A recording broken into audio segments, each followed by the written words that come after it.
Hello, we're going to be going through the Cardinals' Week 1 victory over the New Orleans Saints. They won 20-13 in what was a game that most consider was way closer than it should have been.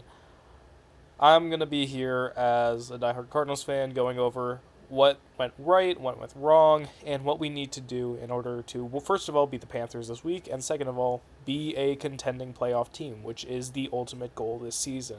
We've gone through the rebuild, and now this is where we're supposed to start to look like an actual competitive team. But first off, let's start with the offense. And as you can see here, we're using PFF just to kind of underline how the grades went down, where players were. This is just kind of a baseline. PFF, I know, isn't the most reliable thing all the time, but for the most part, it is a pretty good um, representation of how the players did perform. And starting off, you see our highest rated offensive grade actually was Marvin Harrison Jr., the year two wide receiver who came into the league with massive expectations and did not really capitalize on them, unfortunately. Uh, Partially due to scheming, Drew Petzing really didn't have him be the primary target on most plays, which was to like varying success. I mean, sometimes it did work. Trey McBride obviously was that guy. He still is that guy. Um, but Petzing really didn't scheme Marv open too much. He was instead focused a lot on screens and all that. And ask any Arizona fan how they feel about Drew Petzing, and they'll make their opinion known that they really don't like him. I'm one of those people. He was, and I'll get to the coaching at the end of the video, and how I feel about how the coaching went down. But just for like a quick assessment of it right now, I think just the coaching was way too conservative this game in general. But anyways, we're talking about offense. So Marvin Harrison Jr. was very good this game. He made that long contested catch on the sideline for around like 40 yards or so, which, I mean, that is perfectly like what we expected to see him do coming out of college. He was supposed to be that contested catch guy who, or not contest, like, not complete like contested catch guy, but like he's supposed to come down with those hard catches, and he came down with it, and it was, we saw like that AJ Brown comp, where he isn't the fastest guy, but he was able to just kind of position his body in a way to come down with the football and like box out the corner, which he did very well. And then his touchdown, he came down with was a just a good drag route. He was able to get the leverage on Kool-Aid McKinstry on that play, and it ended with him catching the ball for six. So Marv, good game from him.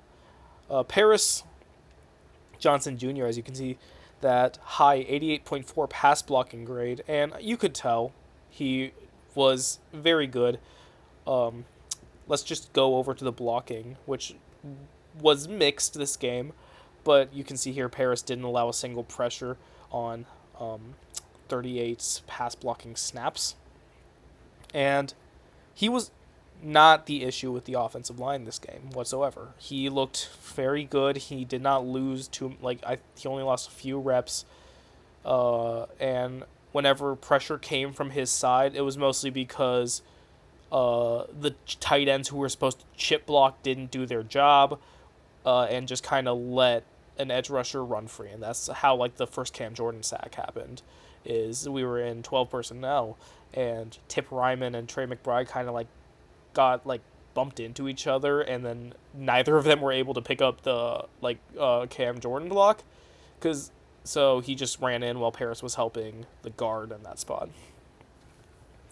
But Paris looked good. He was able to be consistently there. He was able to be that player who Kyler Murray could like depend upon, which is good because that rest of the O line is a bit of a different story. But let's get into, I mean, Evan Brown, two penalties that game. They were not good penalties either, and that run blocking grade was accurate. He wasn't really able to help James Conner run between the line. He was kind of getting pushed over most of that game. It just wasn't great. Evan Brown was not that good. And then Isaiah Adams, God, Isaiah Adams just did not look good that game. He was not able to get stuff done in like the run game, which was supposed to be his forte. And in the pass blocking game, it says he only allowed one pressure, but you look at the amount of reps that he did lose, and God, it was not pretty. Like, it just didn't look good. And then Yelda Froholt was fine. He did allow a pressure, but I mean, he's not particularly known for his pass blocking. And in the run game, he was solid. He was a good pull man. But, I mean, I think we just very much so know that Yelda Froholt's like going to be like maybe the ninth best center in the NFL. And I think you're fine with that if you're Arizona. He's not the issue, and we did give him that extension to show that. But the rest of the line, Jonah Williams, again, he was part of the issue. But it wasn't awful. Like, I don't think that it was the worst game. Like, from some of the O-line. Paris looked fine. I mean, Jonah Williams was there. He was, like, all right. And Yelda Froholt was fine. It's just those guards, man. Isaiah Adams and Evan Brown. So, and even Jonah Williams wasn't all that great. The only like two who you're really solid with is PJJ and Froholt. So this kind of like leads into like, okay, do we maybe try and trade for an offensive lineman, or do we look for in the draft? Do we just really focus on that O-line and just reinforcing it?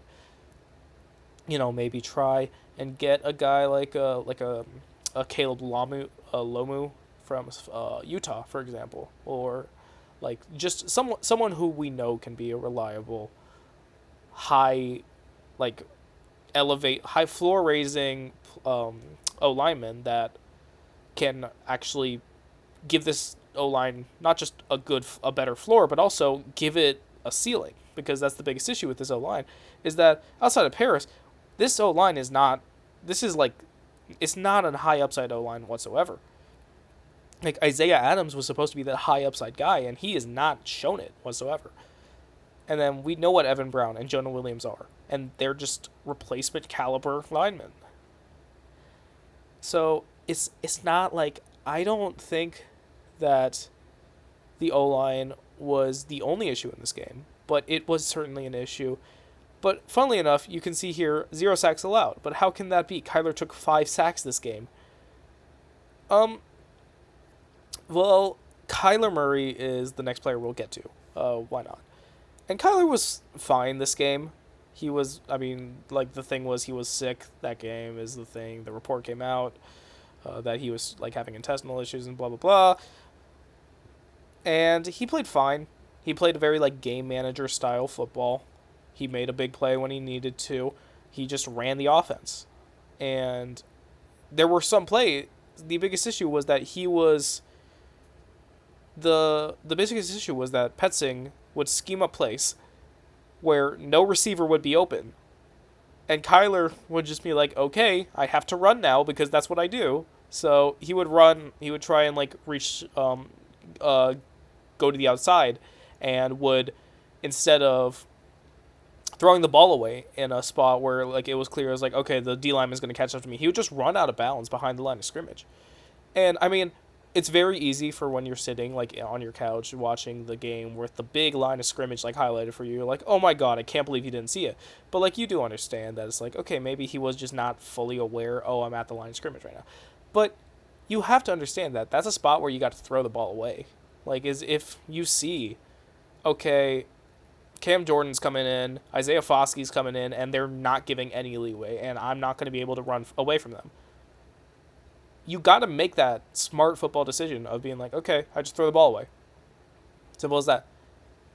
Because 2 of those sacks were just him running out of bounds, behind the line of scrimmage for like a loss of 2. And they counted as sacks because technically they were like the D lineman did force him out of bounds.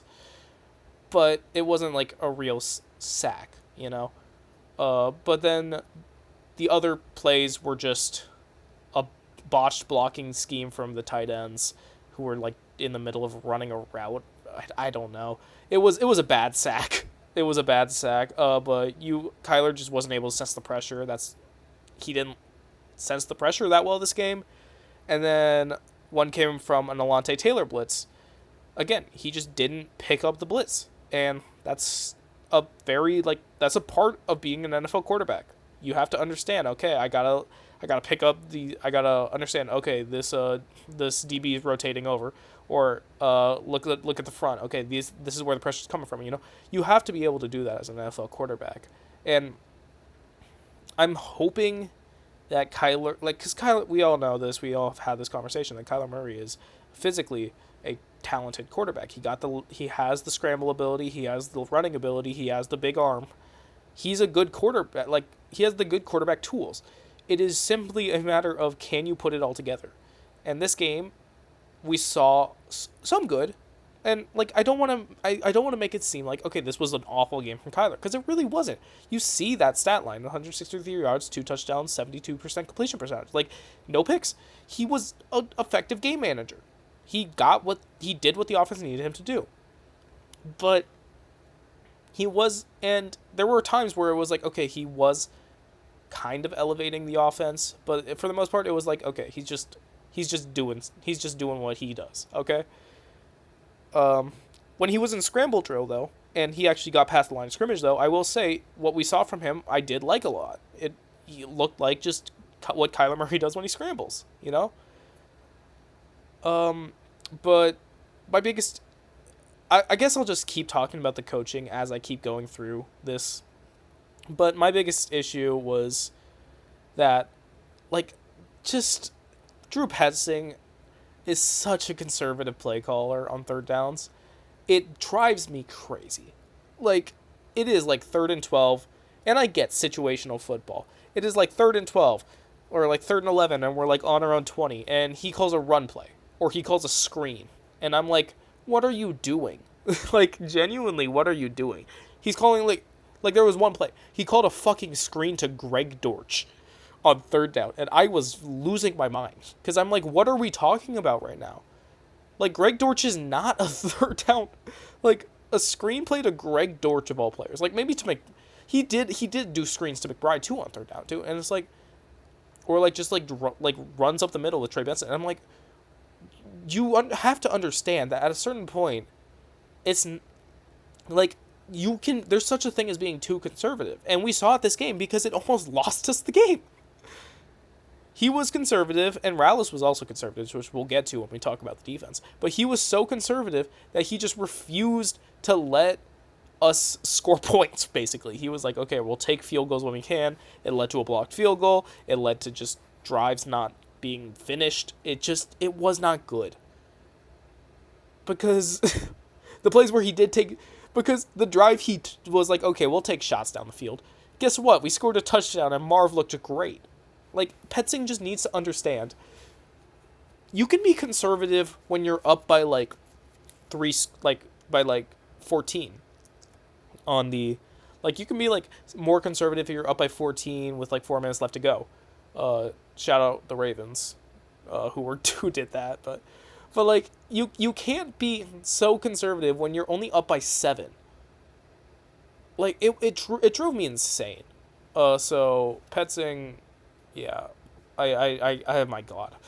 But anyways, the receiving game. Let's move on before I freak out more about Petzing. But the receiving game, Trey McBride looked good.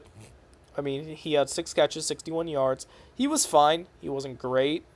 He was breaking tackles still. He was able to force, you see that missed tackled force. It wasn't a missed tackle. He just broke a tackle. But McBride looked good. He did. He was just a reliable target for Kyler Murray in scramble drill. He was, again, McBride isn't the most crisp route runner. He's just a really good rack threat. He's really good with the ball in his hands. And you can see that here. 42 yards after the catch. He only had an average depth of target of 3.5 yards. But you can kind of see here why this was a very just game manager type game from Kyler. Average depth of target, there wasn't a single player above 15. And it was just a lot of conservative, just like short passing game offense, and that's fine because it got the job done. But against better teams, that's not going to work. So I would like to see Kyler and Drew Petzing kind of adopt more of like an idea of like, okay, Kyler, use your arm, like use like a more play action, like middle of the middle of the field or deep shot play style, right? But anyways, McBride was good, 61 yards. And then Marvin Harrison Jr., who we did talk about a little bit, just looked great. He looked great. There was one missed target. He had caught 5 of his 6 targets, and that one missed target was just Kyler overthrew him by like a yard. So it was out of Marv's reach. He couldn't have done shit about that. But he was a good contested catch man. He didn't drop the football, you know. Again, the rack, like the run after catch, I would like to see a bit more from him. Like, he was just fine. He had a really good run after catch on the 3rd down. But that was it. And then I would also like to see him, you know, kind of be more of a bulldozer after the catch. He put on all that muscle. Last year he only had 1 missed tackle forced. Like, that was not good. But I would like to just see him, you know, play a little bit. Like, try and create more after the catch by just using his size and, like, his body, right? And then James Conner, he had the touchdown on the screenplay. He was fine. But, like, we only really got him involved in the passing game on, like, screens and shit. But, Conner was good. People are, like, exaggerating in the Cardinals community, being like, okay, we're going to trade James Conner, and Trey Benson's going to be RB1. I'm like, okay, let's settle the fuck down. Like, Conner wasn't bad. It's just Trey Benson had an explosive run. Trey Benson is supposed to be that explosive guy. James Conner is supposed to be the bruiser. We're not trading Conner. So that was part of it. But then we talk about Michael Wilson. And Michael Wilson and Kyler Murray just weren't able to get on the same page. Like, the stuff we saw where, like, Kyler was trying to, throw anticipation fades to Marvin Harrison Jr. last year, he was doing that with Michael Wilson. Like, there were 2 of, like, basically the same exact plays where he just threw it on the sideline and was like, okay, Michael Wilson, come down with the catch. And, like, Michael Wilson was getting was getting jammed by Kool-Aid McKinstry. And just, Jesus Christ. And just wasn't able to even have a chance for the ball. And I'm like, why are we doing this? Stop. So, I mean, it was a fine game from Kyler. I mean, it was like Michael Wilson, he's not supposed to be that number 1 guy. He's not supposed to be the guy who you're trying to get 8 targets a game, you know, like a Mike Bride or Marvin Harrison Jr. But he was like, just didn't do a lot this game. Higgins, not much to say about Higgins. He's just a solid tight end 3. Ryman was fine. He got a catch. That's all I really have to say about him. He was fine. He wasn't like he wasn't phenomenal. Blocking, he could use some work, but he was fine, you know? And then the rest of the guys, I don't really need to talk about. I already talked about the Greg Dortch screen, and we'll talk about Trey Benson right now. But anyways, let's talk about the run game. Run game was fine. Kyler, 7 for 38 on the ground, and like most of those came on scrambles. There were like a couple designed runs, but like it wasn't like we've heard Petzing and Kyler come out and say that he doesn't want to be like a design run quarterback, which I'm like, why? That's like what you do best, but whatever. That's not the point. He was fine scrambling. He was able to extend plays with scrambling when he wasn't getting sacked, you know, but he was just fine. And then Connor, 12 for 39. He didn't play like it. You can see 4 missed tackles force. Jesus. Yeah, but 4 missed tackles force. Like, it was just good game from him.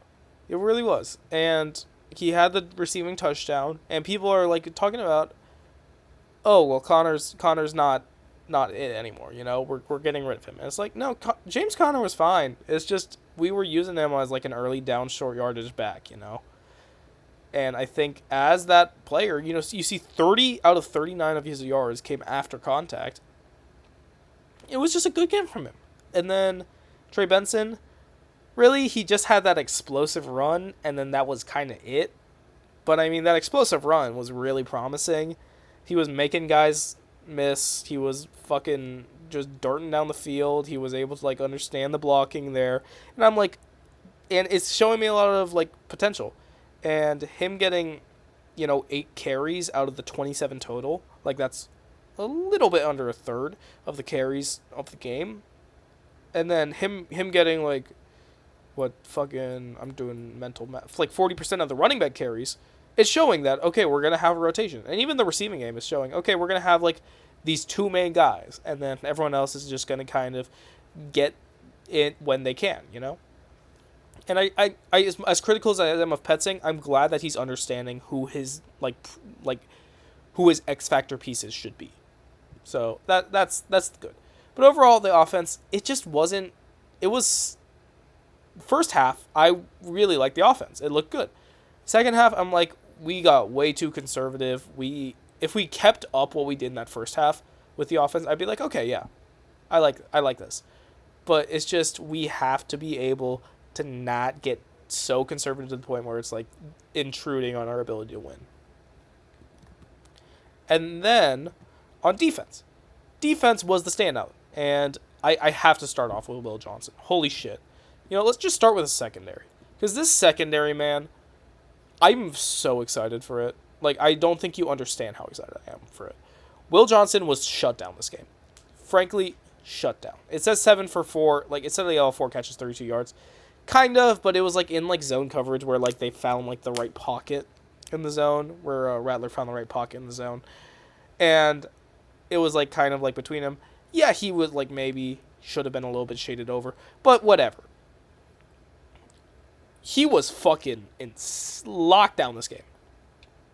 He had, at the beginning of the game, an interception that was turned over by a penalty by Max Melton, which we'll get to. We'll get to Max Melton later. But it was a fucking really promising interception because he was keeping up with Rashid Shaheed, who is, like, their team's, like, deep threat, right? One of the big concerns of Will Johnson coming out, and one of the reasons why he fell, not just because of the injury, is because people questioned, okay, does he have the long speed? Does he have the long speed to keep up? He kept up with one of the fastest players in the NFL. Yeah, he fucking has the long speed. And then we get, and he had just, Spencer Rattler tried to throw like a curl, like a little hitch to Jawan Johnson, I believe, and just Will Johnson was right there and was just able to like punch it out before like Johnson had a chance. It was a clean play. Great fucking play by Will Johnson. He was just able to like just be there and just not let any catch happen. It was really fucking impressive. And then he had the fucking like it wasn't even a bad design. It's just Jesus Christ, why is it always Chris Olave? It's always Chris Olave when it comes to like concussions and hard hits, man. But Will Johnson fucking popped his ass. Like he fucking just bulldozed him. And it was a clean play. It was a clean play. It wasn't like a dirty play. But holy shit, that got me both so excited and so concerned. It's insane. But Will had a great game. I'm really happy with how Will Johnson played. And it's just reaffirming that I was like, I would have been fine if we took him in the first round. Like, I would have been fine if we passed on Walter Nolan for him. And it's just reaffirming to me this, like, okay, we got probably one of the best defensive players in this class. He looked fucking elite. He has the second highest PFF corner grade behind only Sauce Gardner, who was like a 3-time first-team All-Pro, who just had a down year last year, and that was like the reason why people don't talk about him anymore, is because he just had a little bit of a down year, which wasn't even bad, by the way. But second highest rated corner in the NFL right now.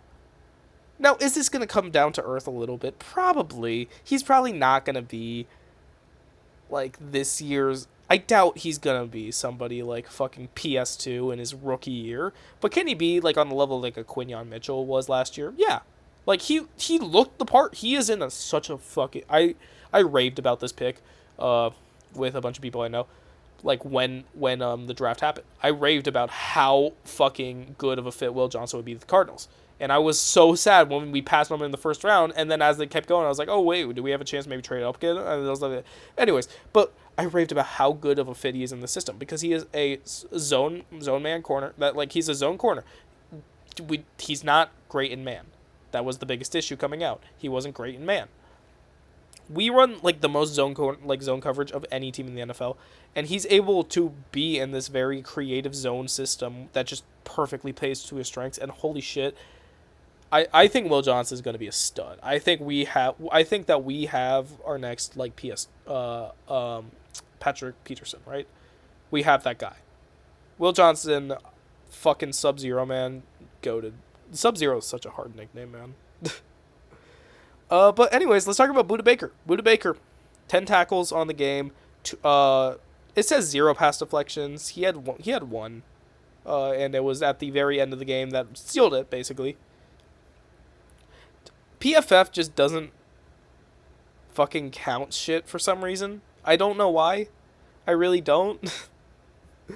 It's because pass play tackling. Okay, I was like, he had 10 tackles on the game. What are we talking about? Hey, PFF, please load. Please load. I'm in the middle of a video. We'll get to the pass rush, too. Which, by the way, I'm excited about that, too. Anyways, there we go. We'll show his actual amount of tackles. Can I read? Please. Jesus. Am I blind? I'm blind. Yeah, see? Right here. Yeah, he had 10 total tackles on the game. He looked good. We used him a lot as a blitzer, is something I noticed. We used him like on a good amount of blitz plays. It says only 4, but like that's like 4 more than like fucking any of the corners minus Garrett Williams. That's 1 more than our middle linebacker who was good on blitzing last year. Like it was like we used him as a blitzer more than I thought we would, is what I'll say. But he was making these explosive tackles. I mean, we know who Budda Baker is. He's the fucking, like, I feel confident in saying he's the hardest hitting safety in the NFL right now.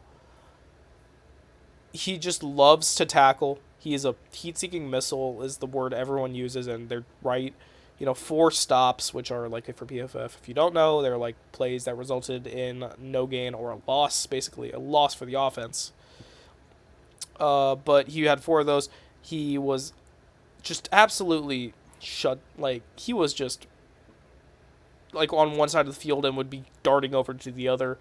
In coverage, yeah, we know he's not great in coverage. He's good in coverage, he's not great in coverage. We know that. That's not why we use him. He's just a freaking force of nature when it comes to tackling.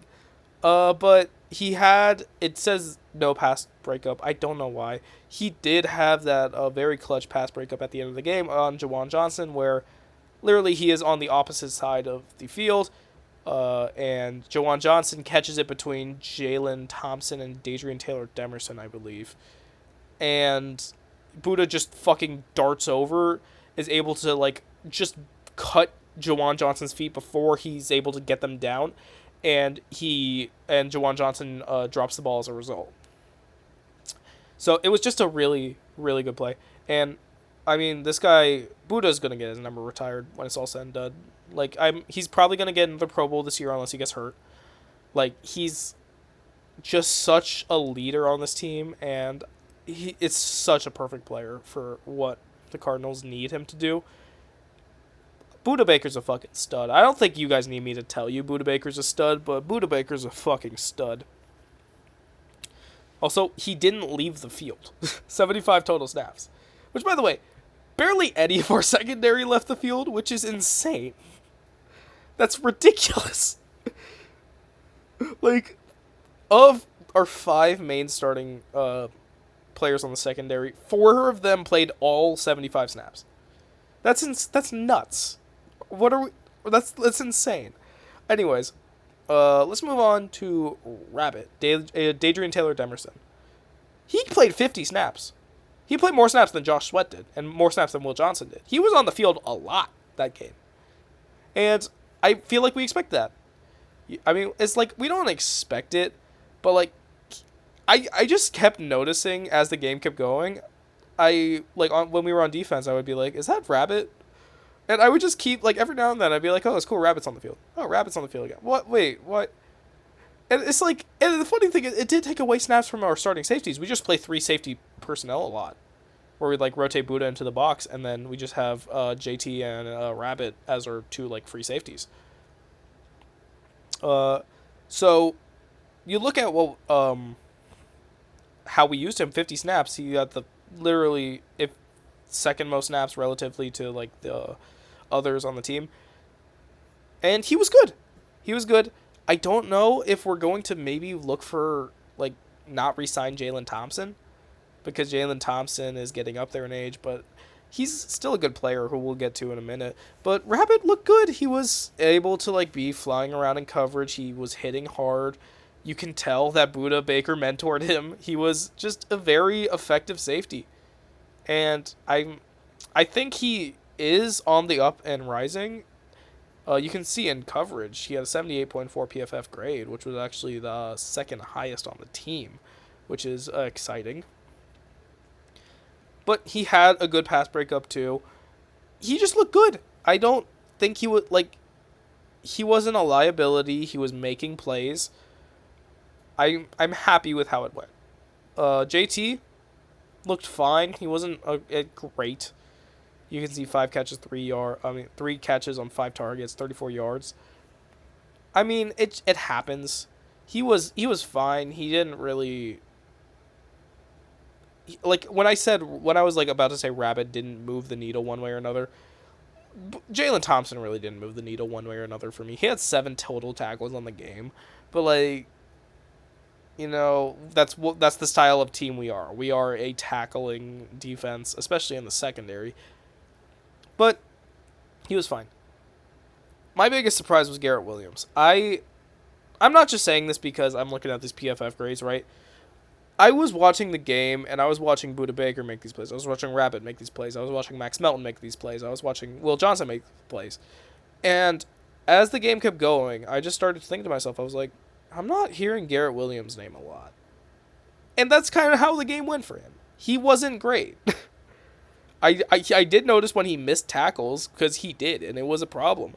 And that was part of why we did get gashed by the run game. And if the Saints leaned on that run game more, we probably would have lost, to be so fucking honest. But he just wasn't, like, he had zone IQ. He was able to, like, adequately, you know, cover his zone and coverage plays. And that's why you see no targets. But, like, just in terms of tackling, God, he wasn't good. He was not good as a tackler. He was getting beat by Alvin Kamara. He was, like, just not able to bring him down with the conviction that we saw he did last year. And I get corners of volatile position. But I'm hoping that this is not signs of things to come, because I do really like Garrett Williams. I think he is a really good slot corner. And I came out and said that I think Garrett Williams is like top 3 slot corners in the NFL and should have made an All-Pro last year. Second team at least for slot corners. But it's kind of making me look stupid now. But I think he'll bounce back. I'm not too worried. The tackling was just not great that game. You can see 40% missed tackle rate is kind of nuts. Anyways, moving on to Max Melton, the final member of the secondary. I don't know how to feel about this game for Max Melton, because I watched him, and he was making plays. He was shutting down passes towards him. He was like fucking step-by-step coverage with receivers on the outside. He looked pretty good in coverage. He only allowed he had allowed 5 catches, 60 yards. He was our lead. He did allow the most yards on the team. But he also didn't. You also see he had a pass breakup. And then if we go over to coverage real quick, you can see that it says he only has 1 forced incompletion. I don't believe that, because he was effectively forcing incompletions. But whatever. But he was fine. I think Max Melton was fine. But the 2 penalties were fucking killers, man. Because you turned over a Will Johnson interception, And on that drive, that ended up becoming a touchdown. So you can't have that happen. I don't care how questionable the penalty was, because it wasn't like a clear-cut penalty. But I don't care how questionable it was. Will Johnson, like, you can't be doing that. And then the second one was just, it was a clear holding. And he did get burnt sometime. Well, didn't get burnt, but he was just not really allowing. He was gonna get beat, a good amount of times, and it just was like a fine game from him. It wasn't great, but it wasn't like bad either.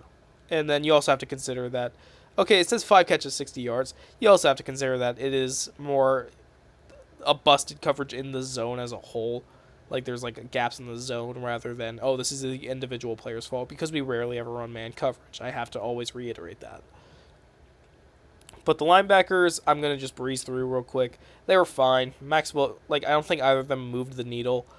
I mean, the run defense wasn't good, and they were definitely a part of that. But they were, like, I think they were, like, adequate enough run defenders. I'm not too worried about them.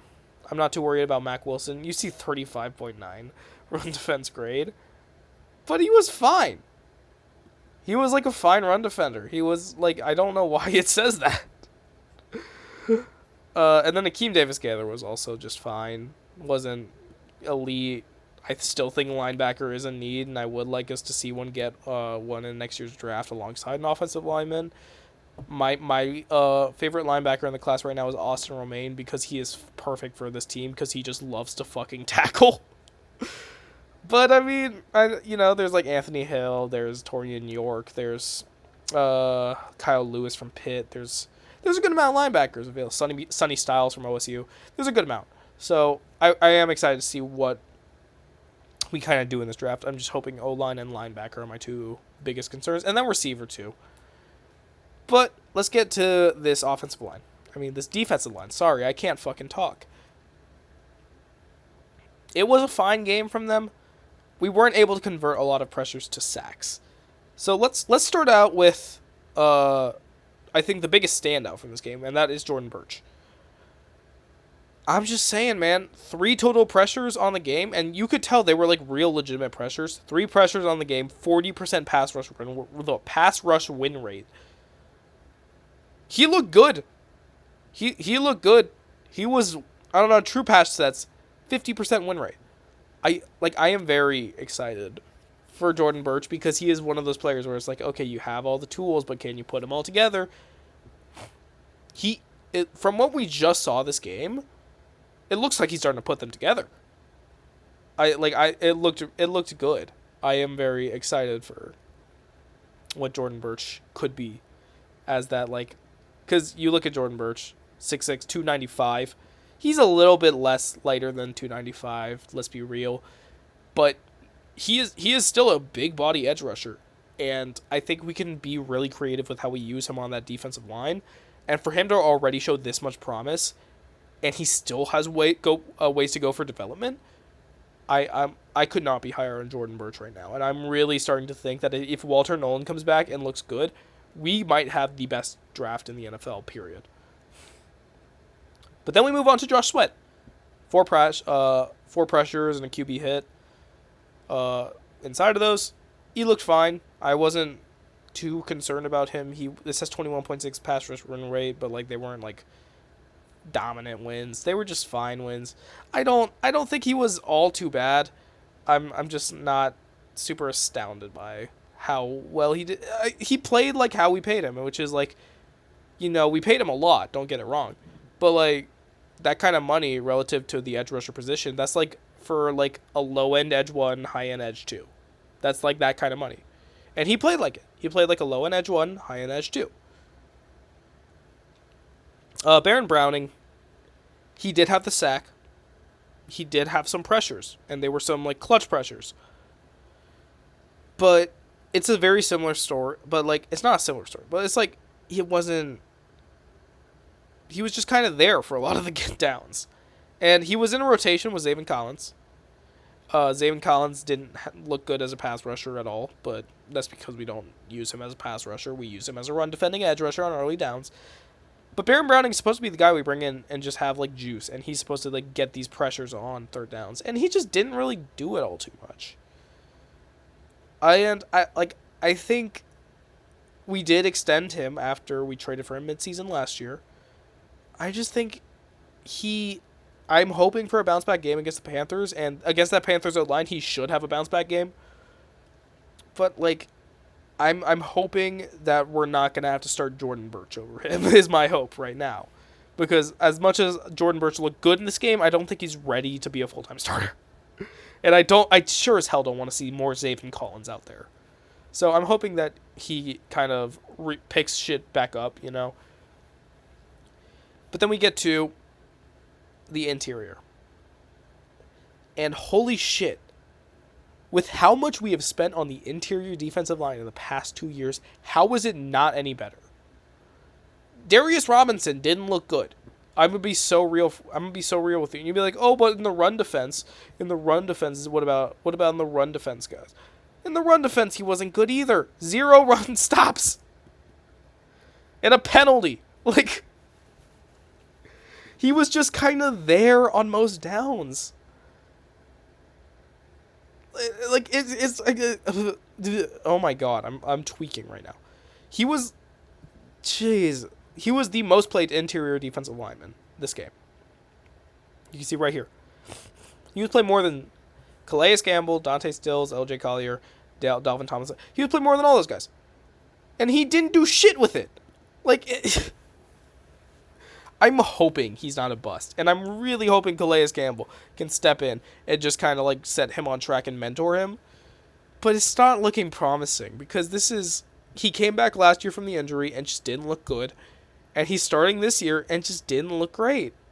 I really am rooting for him, and I'm really hoping that he and Walter Nolan end up becoming this really great interior duo. I don't need him to be a dominant threat. I don't need him to be an Aaron Donald. I just need him to be like I don't even want to say Zach Sealer, because that's like a high-end comp. I mean, that's like a high-end player. And also, he's not built like him at all. I don't know. I just need him to be fine. I don't need him to be great. I need him to be fine, you know? And he was worse than fine this game. And then Calais Campbell, man, I think the age is starting to show. Because Calais Campbell especially, I was watching the defense play, and I was just like, Calais Campbell's just there, man. He's not really doing much. So, I think that this is going to be Calais Campbell's last year. I feel like everyone is aware of that. But I feel like we do got to start playing the younger guys over him.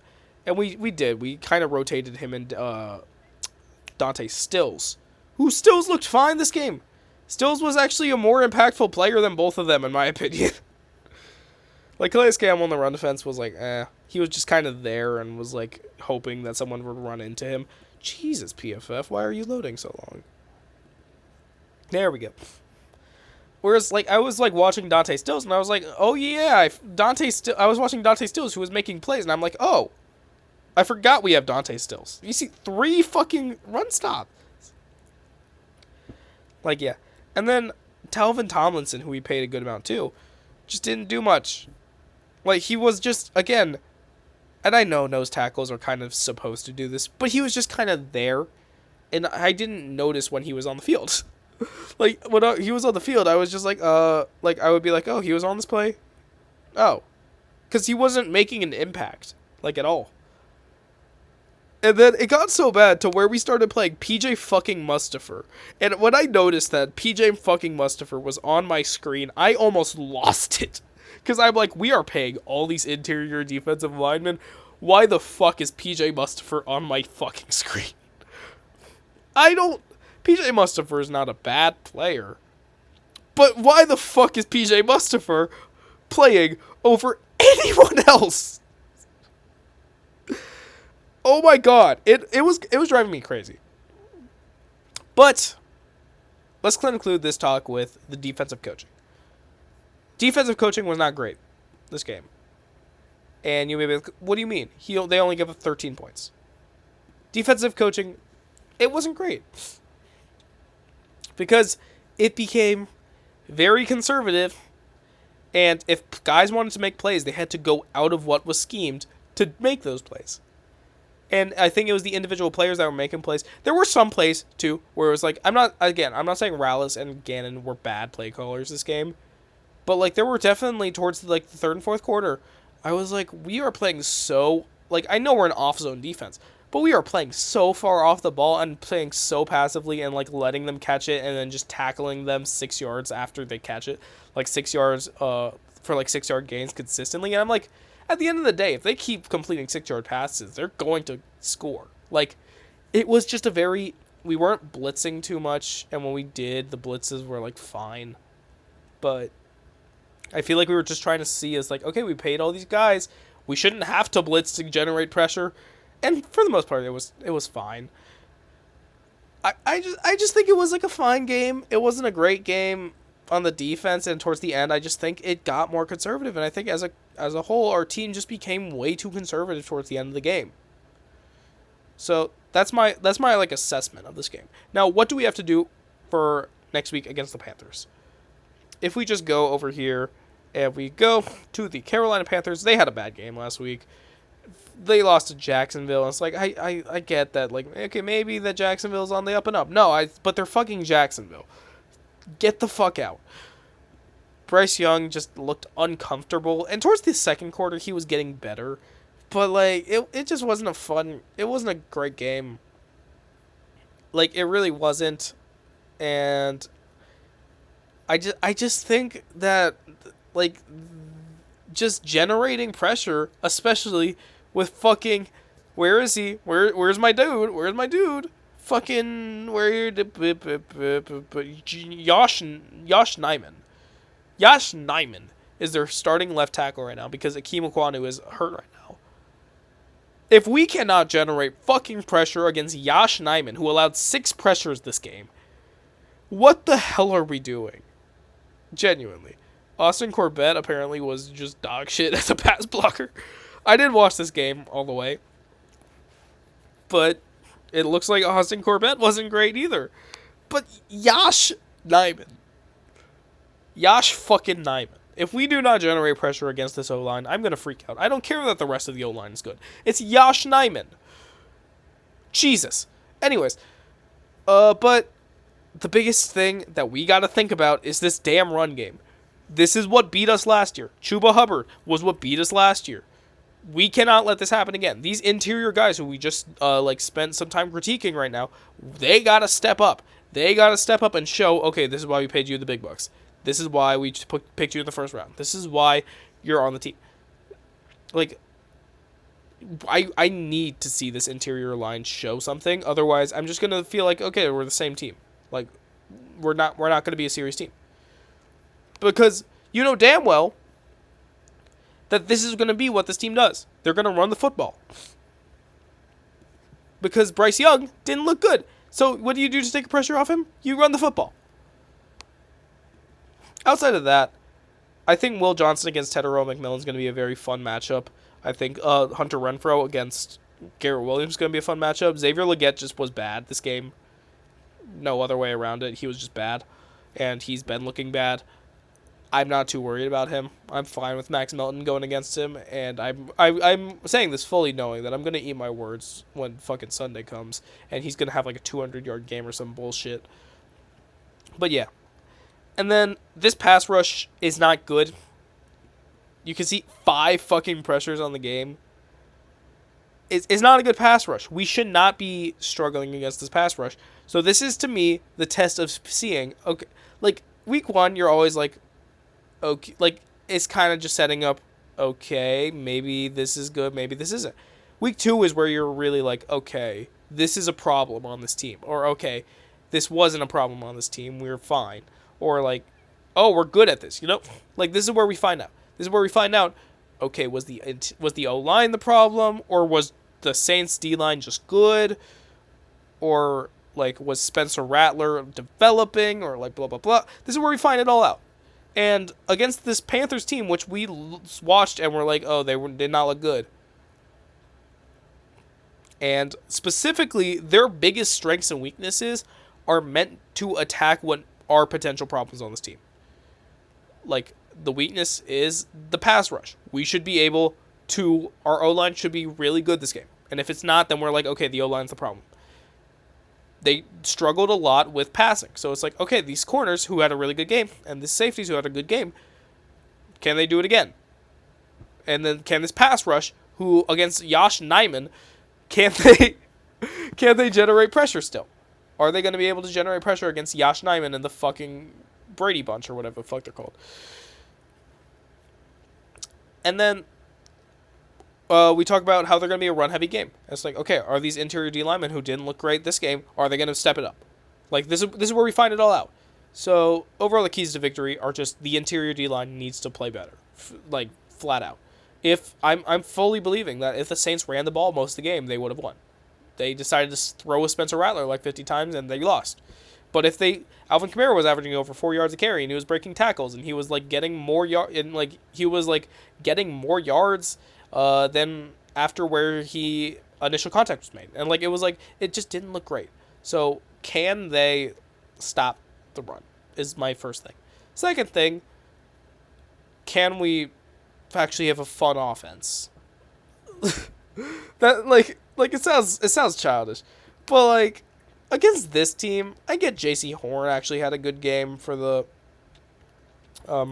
Panthers. Like, he was the only player on that team that had a good game. But can we please, for the love, like, it's one player. I really don't want this team to look bad against the Panthers defense that cannot generate pressure and just has, like, 1 or 2 star players and then, like, a bunch of bums. Please don't make me eat these fucking words.